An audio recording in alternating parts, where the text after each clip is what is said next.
वास्ते गुने हुइयां, इतने प्यार से, इतनी खूबसूरत तरीके से इस्तीफा मांगते थे। कुचू पुचू इस्तीफा दे दो, आज हमारा जन्मदिन है।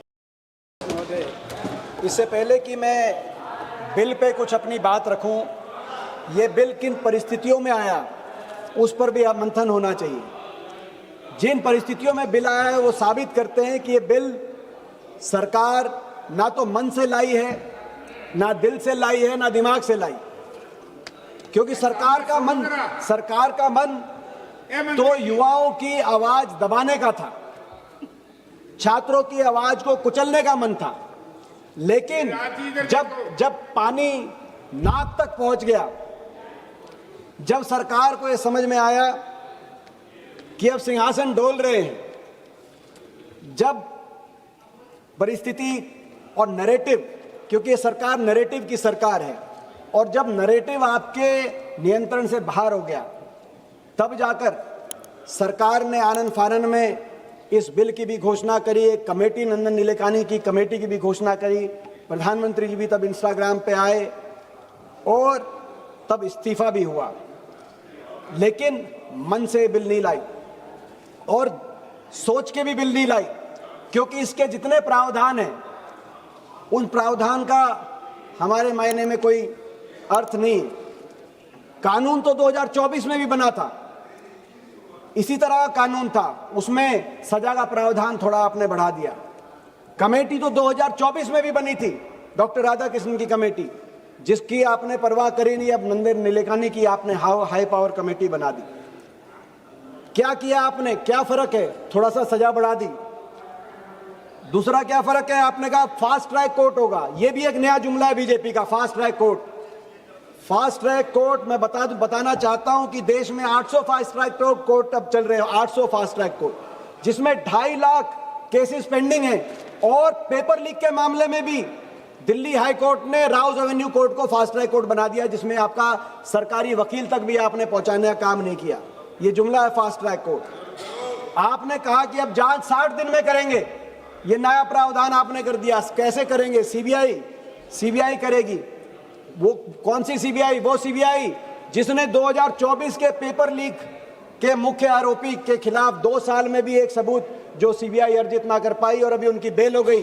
जो मुख्य आरोपी संजीव मुखिया हैं, वो सीबीआई, जिस सीबीआई को आपने विपक्ष पे लगा रखा है, हम पे लगा रखा है, सभी सारे विपक्ष को, जो सांसदों और विधायकों को तोड़ने का काम आती है, वो सीबीआई, उस सीबीआई से आप कह रहे हैं कि वो जांच करेगी।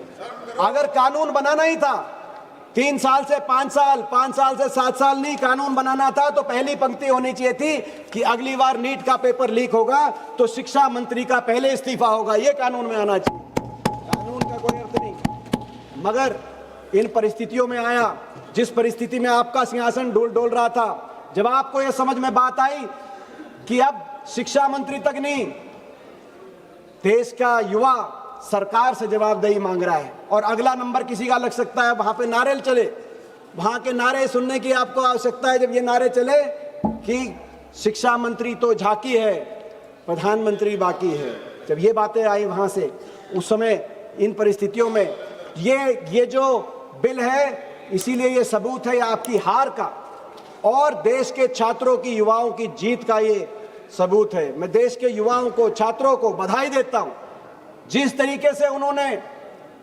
देश में दिखा दिया कि वो देश के भविष्य नहीं है, मगर वर्तमान में भी एक समझदार देश की ऐसी आवाज है जिन्होंने बिना हिंसा या कोई ऐसा रास्ता लिए, अहिंसा के रास्ते, अपनी रचनात्मक रूप से आप देश के गंभीर मुद्दों को आपकी कान तक पहुंचाने का काम किया।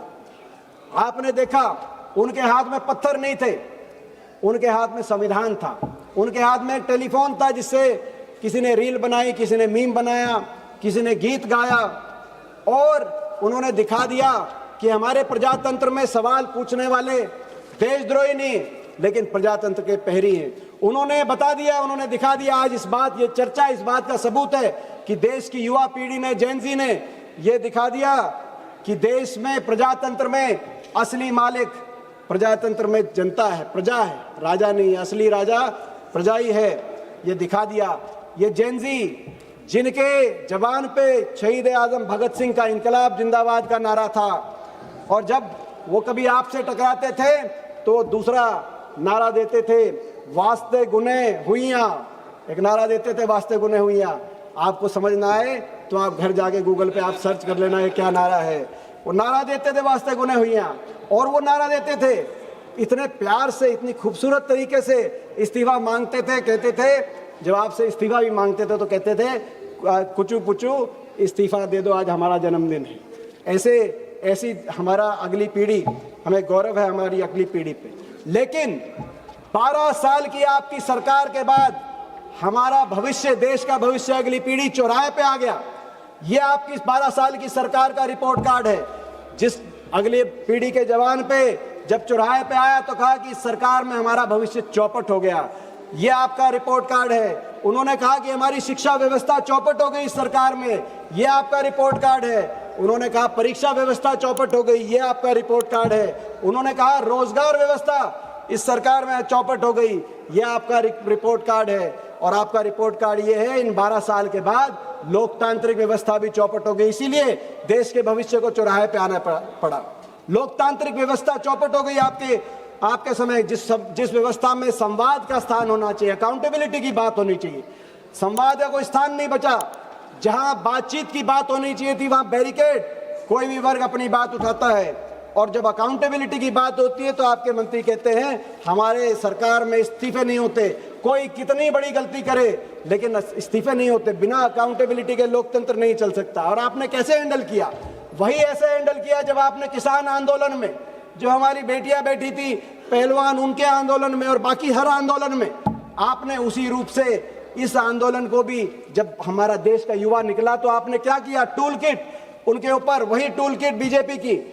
पहले नोएडा में बैठी मीडिया ने इनको देशद्रोही बताया, बीजेपी के आईटी सेल ने इनको विदेशी ताकतों से उनको प्रेरित बताया।